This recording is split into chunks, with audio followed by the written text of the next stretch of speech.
Olá, olá, meus alunos, minhas alunas, todo mundo bem? Sejam bem-vindos ao nosso módulo Organização Judiciária do TJ do Ceará. Vamos gabaritar essa disciplina na sua prova. Para quem não me conhece, meu nome é Soares e vou trabalhar com vocês a parte dessa legislação específica do tribunal. Uma parte importante para você gabaritar na sua prova, porque eu gosto sempre de trabalhar, eu sou professor de Direito Administrativo, legislação específica e estatutos policiais, e essa parte de legislação específica ela é bem interessante porque ela é o diferencial na sua prova. É o que vai fazer a diferença. Porque direito administrativo, direito constitucional, processo civil, processo penal, português, informática, quando é cobrado, no caso do TJ do Ceará não cobrou, assim lógico também, quando é cobrado, são disciplinas que o concurseiro de tribunal ele já vem estudando há muito tempo. Então, basicamente, o seu concorrente está no seu patamar. O que você sabe, vamos supor, de processo civil, ele sabe também, no mesmo nível ali, né, na mesma proporção. Já a organização judiciária é a novidade para os dois. E quem consegue uma específica, ela é um diferencial na sua prova. Porque hoje em dia, com o nível dos concorrentes, você precisa procurar o diferente. O que eu vou procurar aqui? Vou estudar essa parte aqui também. Eu tenho que ser bom em todas, lógico. E nessa parte aqui, melhor ainda. Já pensou gabaritar 8 questões na sua prova de organização e estatuto da pessoa com deficiência? Pronto, você está ali com a sua aprovação praticamente quase garantida. Nós vamos trabalhar a parte teórica da organização, uma lei recente, agora 2017, mas já teve atualizações, então muito cuidado com isso, ela já foi atualizada em alguns momentos, e questões também. Mas como a lei é de 2017, de 2017 para cá ainda não teve nenhum concurso de analista técnico do TJ, não existe questões disponíveis aí para a gente estar respondendo. Então eu vou criar as questões no estilo da banca, logicamente, para vocês estar treinando aqui no curso, vão ter simulados aí, teoria. Então bora lá, bora iniciar o nosso curso. Organização Judiciária do TJ do Ceará. Qualquer dúvida pode entrar em contato. Ao Poder Judiciário do Estado do Ceará assegurar a autonomia administrativa e financeira. Até coloquei aqui, estudar o artigo 99 da Constituição Federal. Por quê? Aqui no nosso curso tem um módulo, eu gosto sempre de fazer esse módulo quando eu explico legislação específica, que é o perfil, o mínimo que você precisa saber para conhecer, ter uma noção da legislação específica. Então é interessante você conhecer isso daí, dar uma lida lá, não somente nas aulas aqui do perfil constitucional, mas principalmente lá no Poder Judiciário, conhecer realmente na parte de direito constitucional, para você ter uma noção do que você vai estudar. Compete privativamente ao Tribunal de Justiça do Ceará a iniciativa de lei que dispõe sobre organização judiciária estadual e a criação de unidades judiciárias, bem como a elaboração do seu regimento interno, disciplinar a composição e as atribuições de seus órgãos, o processo de julgamento dos feitos de sua competência e a disciplina do seu serviço. Vamos lá, porque aqui tem uma pegadinha muito frequente em prova. Seguinte, vou até copiar aqui, que é interessante vocês terem um caderninho aí só de organização, alguma coisa do tipo, porque eu vou copiar bastante. Quando se trata de iniciativa de lei, tem que tomar cuidado, porque aqui tem uma pegadinha. Se essa iniciativa de lei estiver falando do estatuto, essa iniciativa é do STF e é uma lei complementar. Se estiver falando iniciativa de lei para tratar de organização judiciária, aí nesse caso, a iniciativa, a competência é do TJ, Tribunal de Justiça, e é uma lei ordinária. Isso é importante na sua prova. Professor, onde é que está isso aqui? Isso aqui não está bonitinho na lei, não. Isso aqui foi eu que criei.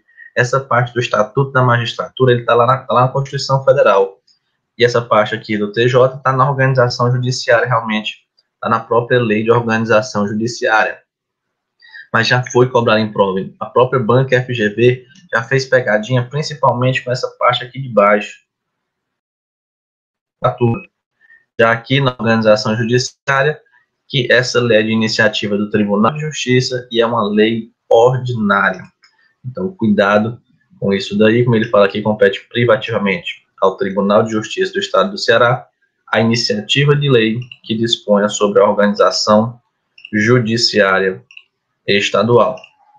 Dando continuidade, o território do Estado do Ceará para fim de administração do Poder Judiciário Estadual divide-se em comarcas sede e comarcas vinculadas, as quais, por sua vez, se dividem em distritos judiciários. Em cada município haverá sede de comarca, dependendo da sua implantação do cumprimento dos requisitos estabelecidos nessa lei mediante apuração pelo Tribunal de Justiça. Então, bora lá.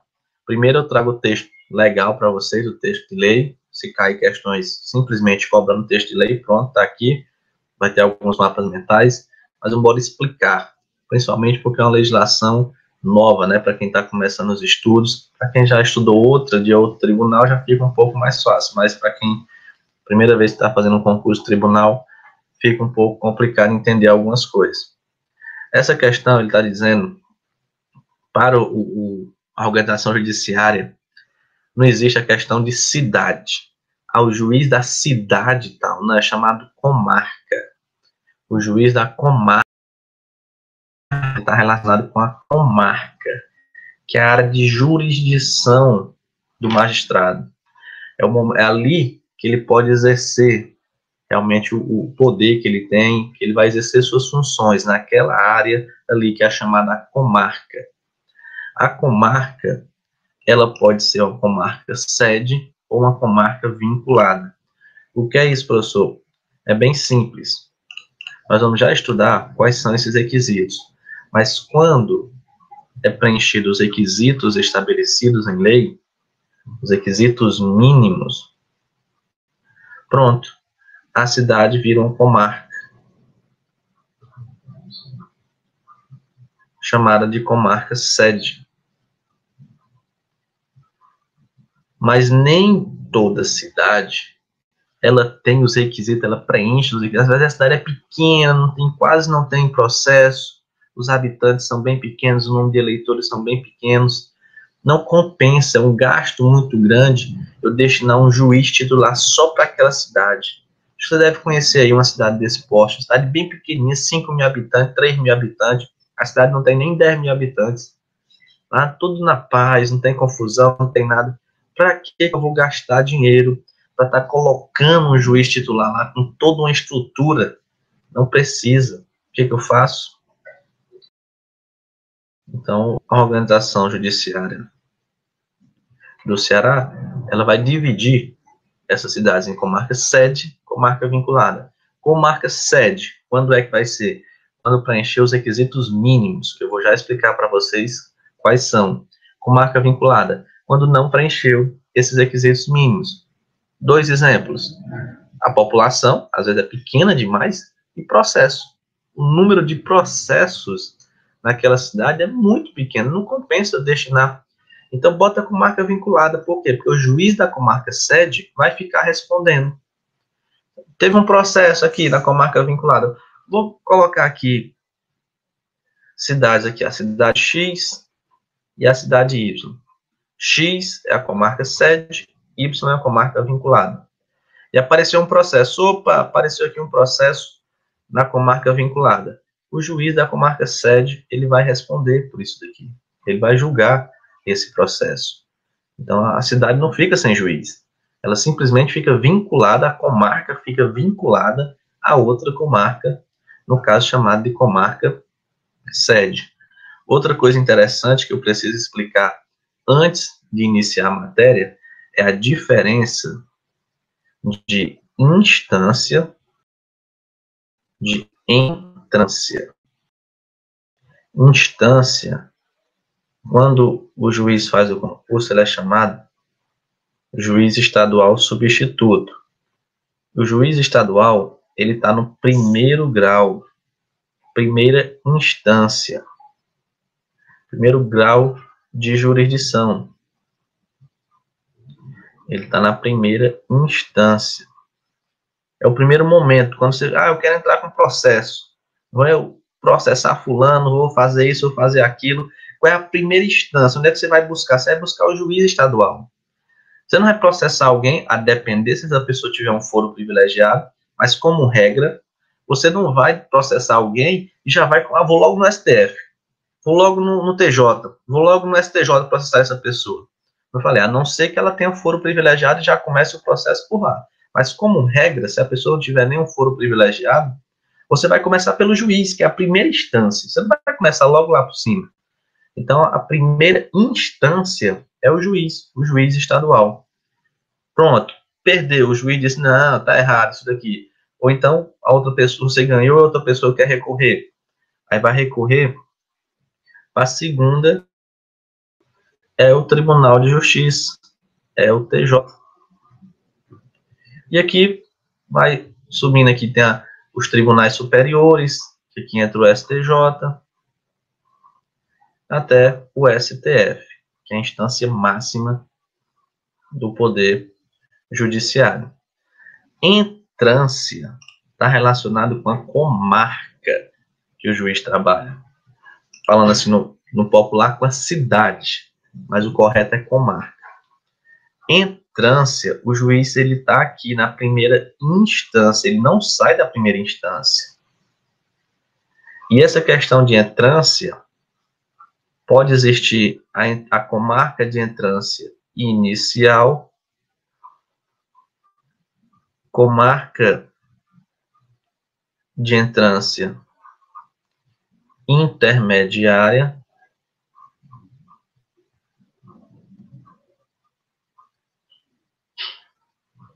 e a comarca de entrância final.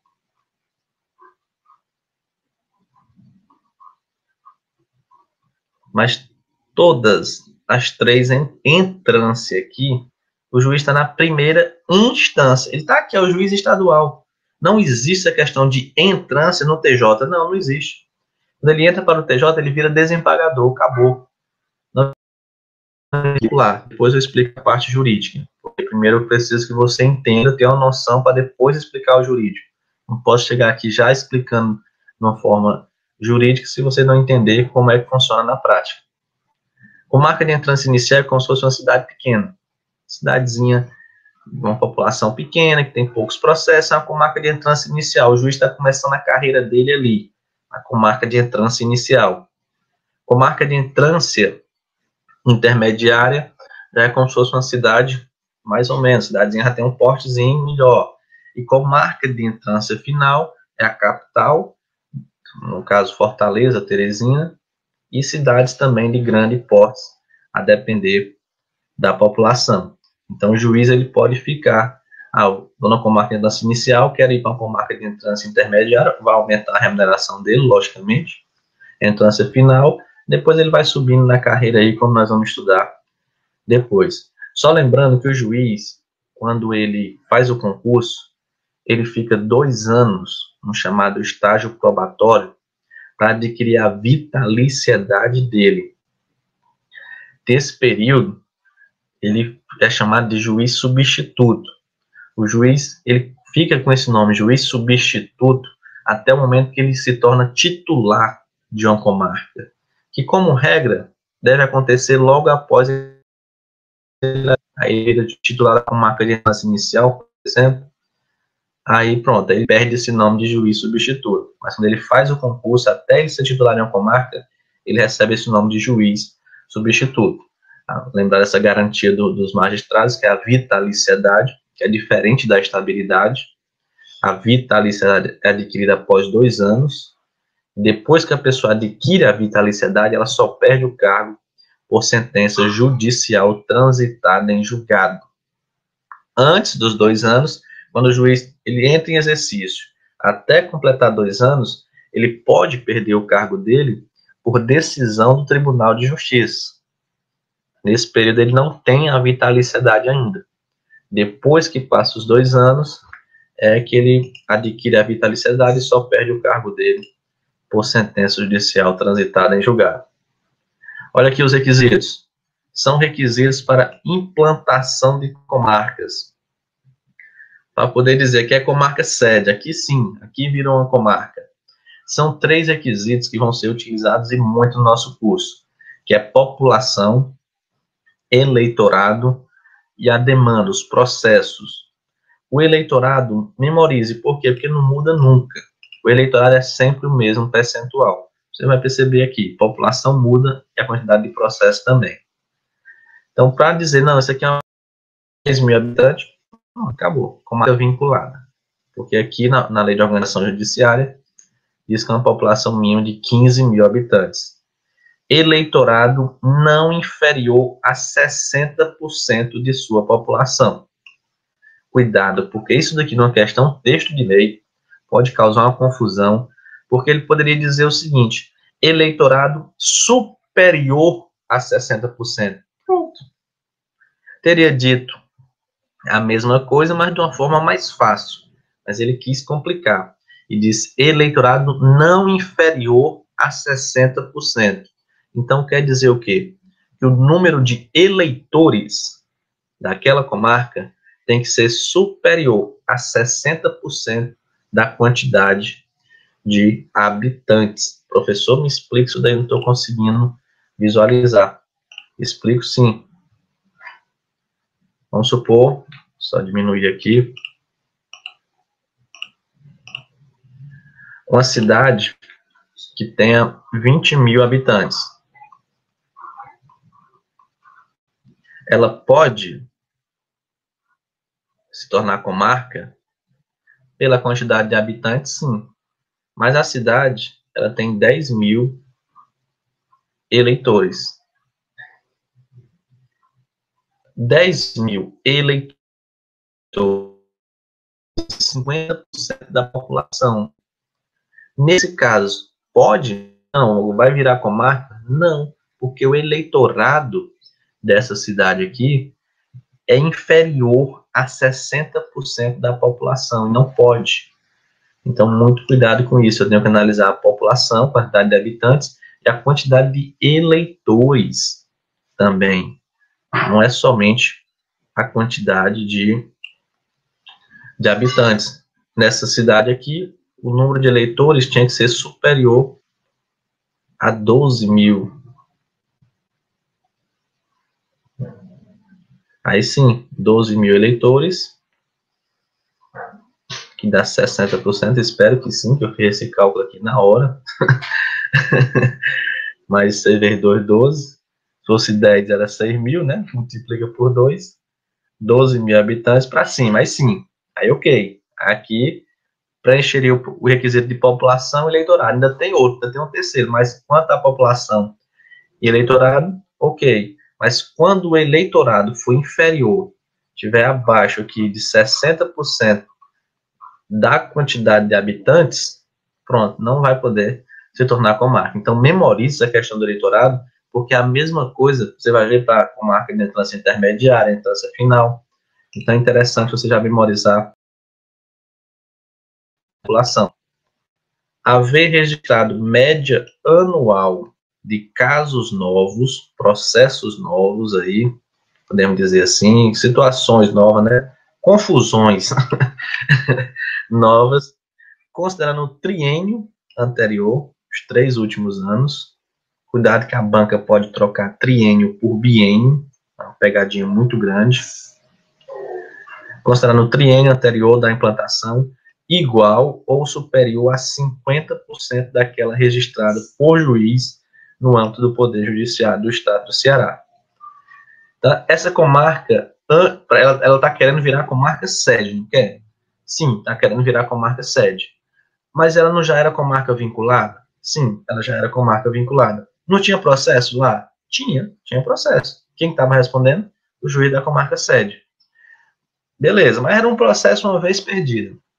Só que a quantidade de processo nessa comarca vinculada está crescendo muito. E está superior o número de casos novos, eu falei, a média anual de casos novos está igual ou superior a 50% daquela registrada por juiz no âmbito do Poder Judiciário do Estado do Ceará. É feito lá esse cálculo e tem que ser igual ou superior a essa registrada por juiz. Superou isso aí, população, e a questão de casos novos, que tem que registrar casos, média de casos novos, considerando no triênio anterior da implantação, igual ou superior a 50% daquela registrada por juiz no âmbito do Poder Judiciário do Estado do Ceará. Dando continuidade aqui, atendidos os requisitos estabelecidos, o Tribunal de Justiça, após deliberação do Tribunal Pleno, providenciará o envio de projeto de lei à Assembleia Legislativa, do qual deverão constar também a proposta de criação dos cargos necessários para prover o juiz a ser implantado e os respectivos ofícios extrajudiciais. O que é isso? Preencher os requisitos, como fala aí, o tribunal vai decidir, pronto, vai deixar de ser comarca vinculada, agora vai ser comarca sede. Você preencheu os requisitos. Mas a criação de comarca ela é feita por lei, da mesma forma que a sua extinção ou transformação. Então, precisa mandar o projeto de lei para a Assembleia Legislativa, para ser criado essa comarca, ser criada essa comarca. Então, a criação, extinção, transformação de uma comarca é feita por lei. O tribunal decide, o tribunal decidiu que está tudo preenchido ali os requisitos, ele vai mandar o projeto de lei para a Assembleia Legislativa, vai mandar também se precisar de cargos. Pode precisar? Lógico que pode. O principal de um juiz, né? Vai precisar de um juiz titular agora. Antes era vinculado, agora é comarca sede, precisa de pelo menos mandar o projeto de lei para a criação daquela comarca, ele já manda também a proposta dessa criação de cargos. Agora, cuidado com uma coisa, olha o bizu do suarinho aqui. A extinção, transformação ou transferência de comarca somente poderá ocorrer mediante lei. Acabei de explicar. O tribunal envia o projeto de lei para a Assembleia Legislativa. Agora o seguinte, após a entrada em vigor da lei que autorizar a implantação de nova comarca, o Tribunal de Justiça disciplinará por meio de resolução as providências necessárias à respectiva instalação. Não pode, de jeito nenhum, o professor ler isso daqui e passar batido. Por quê? Porque isso aqui é pegadinha de prova. Por isso que muito aluno erra questão de prova de legislação específica, porque às vezes não consegue ter a real noção do que pode ser cobrado, as pegadinhas que podem ser criadas. Vamos lá. Criar uma comarca, fazer a sua extinção, transformação ou transferência é mediante lei. Agora, depois que a lei entra em vigor, a implantação, as providências necessárias, como assim, o que eu vou fazer? Você está precisando disso, daquilo, precisando de um auditório. Isso daí vai ser decidido por resolução do Tribunal de Justiça. E logo na primeira aula eu já digo isso para vocês. Muito cuidado, porque dentro da organização judiciária são várias as situações que vai falar por resolução do tribunal. Isso vai ser decidido por resolução do tribunal. Professor, qual é a pegadinha? A pegadinha é a prova trocar e dizer que vai ser feito por lei. Errado. Então, cuidado com isso aí. Quando você estiver fazendo a leitura, sempre aqui na aula eu vou estar fazendo esse alerta.